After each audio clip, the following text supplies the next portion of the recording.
How are you guys? This is Martin. You know me from my series on how to pay off your car loan in 36 months without giving up Starbucks. I haven't gone to Starbucks yet.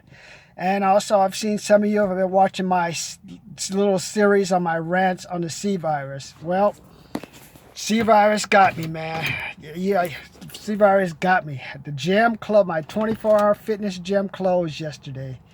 So now I got to figure out new ways to work out. So what I've decided to do during the day, I'll just take the stairs down. Hey, I think now that I think about it, I'll take the stairs down from whatever floor I'm working on to. I can only go as far as the fourth floor, and then that's what I can do. I'll take the stairs down to the fourth floor, and then my ID will let me get into this one door, and then I'll just take the elevator down. So I'll work on building up my endurance. So and today I'll start on the third and work my way up to the 11th floor. You don't know what I'm talking about, but it's just got to find new ways to stay in shape. And then I'm going to take an hour off from work today, head over to Albertsons, see what they've got, if they've got any supplies. But I appreciate you guys who bought all the food out and stuff, because you know what?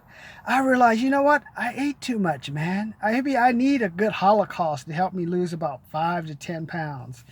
Today I've ate like my first bagel in like about a couple of weeks, and I can go another couple of weeks without a bagel.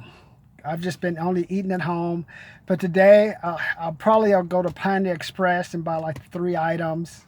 Keep that just in case there's another run on the stores. But I think the way they say it, with so many businesses closing, I don't think I got to worry about a run to the store, because people, unfortunately, can only make that run just once. And then after that, hey, if you don't have no money coming in, you got to make do with what you have. So that's what I see happening right now. So staying away from the alcohol, so not doing any drinking. Don't be going there. I'm in the Inland Empire, so it's like Los Angeles is more like your Democratic city, and Inland Empire is like all your Republicans. So everything's gonna stay closed till the last minute. So I think that's funny.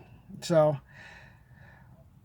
my topic today is C virus. You got me, but you know what, C virus, I'm gonna come back hard, because you know what?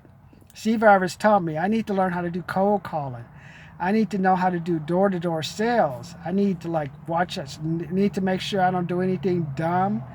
No going out partying, no trips to Vegas, no excess drinking. So the C virus has caused me to reassess what I've done in life. So that's what I'm doing right now. So and then I'm ready to, it's like now say, you know what, maybe the C virus taught me maybe it's time now to maybe settle down and find a good woman. I don't know about all that. Maybe settle down and find a good young girl to party and date. That's what I'm thinking. Because I like that good young energy of this generation. This generation, like, they have really known what is it, adversity till now. So like, especially if you're like in the Los Angeles area or the San Francisco area, now you get to realize why some people vote Republican and why some people vote Democratic. Because if they vote Democratic, all of a sudden you think that they're doing it for the people, but they're really not. You just have mayors like Garcetti and mayors in San Francisco. They saw a black man become president. They saw Trump, the Prentice guy, become president. So now everybody thinks they can be president. So now they all like, okay, I'm gonna do whatever I can to get as many people to like me so they'll vote for me. So that's all you have going on right now, especially when you have them closing all the businesses in LA. That really was not necessary. I grew up in LA. You know what, how many drugs and stuff are in LA? If you want to talk about a crisis, why don't you talk about all the black people who shot each other? Or why don't you talk about take a trip to the inner city? Or why don't you talk about 7th Street? Now if you want to have a national disaster, go to 7th Street. It's all messed up. I mean, it's like something out of Mad Max. So I just thought it was funny where he's like, well, we're going to close the bars and the theaters are closing. I'm like, why? You're already losing money. You might as well just stay in the fight. But everyone thinks they can become president now. So that's what you have going on right now. So my prediction is in about 2 weeks, you'll see like the CDC mysteriously say, oh, groups of 100 to 1,000, they're fine. We can have those again. And you say, Martin, how do you know this? Because I told you.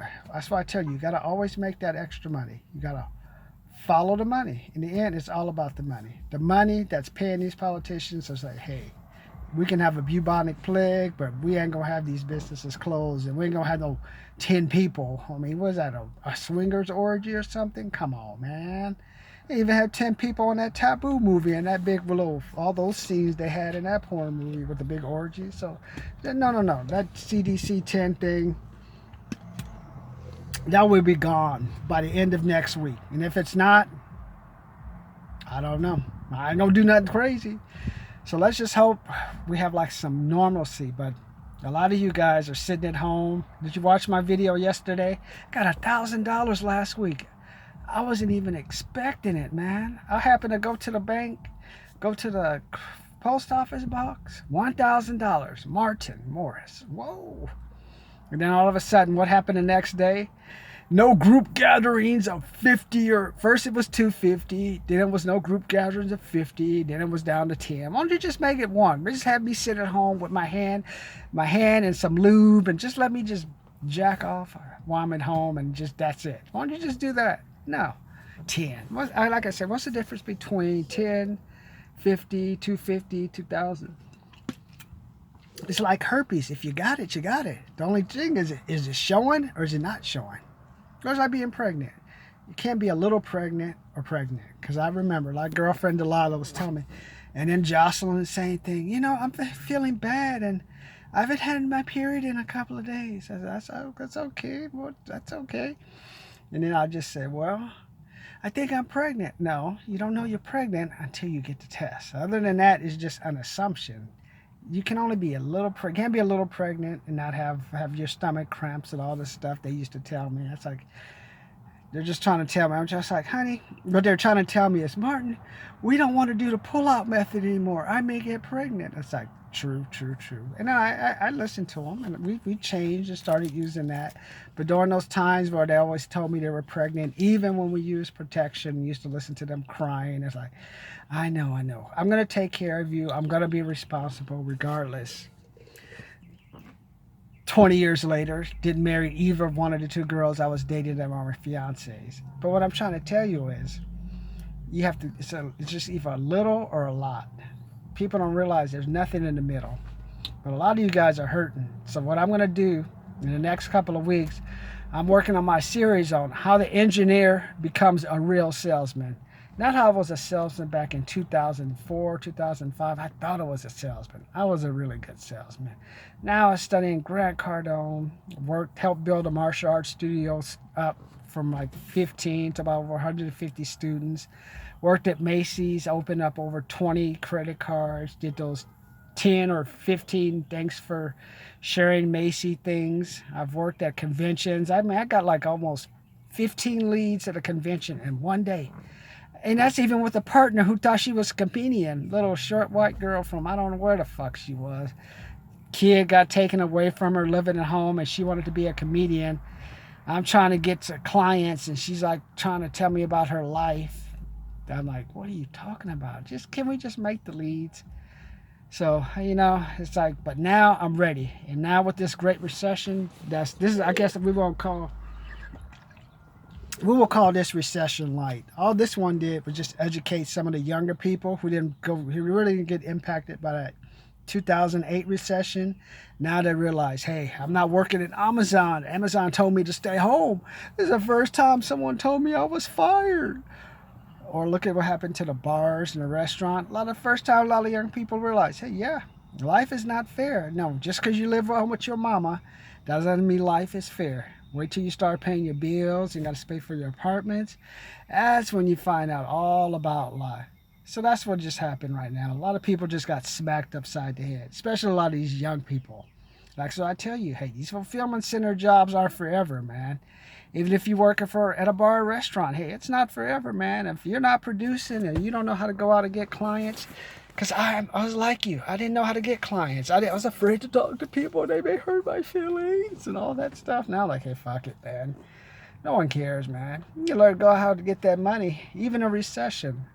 I respect people. Hey, you better pay this, pay that, or hey, you know what? Live on the street. Like I just walked right now. Just now, there was a lady talking how they try to get money. Sometime asking you for directions. Hey, do you know where so and so's place is? Oh yeah, and by the way, can I get a couple of dollars? I'm a little bit short. Why don't you just ask me? Say, hey, you know what? Just ask for the money instead of me wasting my time giving you directions to a place you don't want to go to. Just say, Martin, give me $5. I say, no. Here's $1. Be happy you got that. Tax free. Every dollar I get is taxed 40%. So you should be happy. So today is the beginning of the engineer that became a salesman. But go back and look at my previous series. Look at what I talked about, how to pay off the loan. Because the paying off that student loan, reducing it from $93,000 to $32,789, get rid of those car loans in 17 months, that's positioned me to have just a little bit of my money in my account to make a move. So that's how I want you guys. Whoever has a little bit of money and wants to make money, let's make moves together in this mini recession.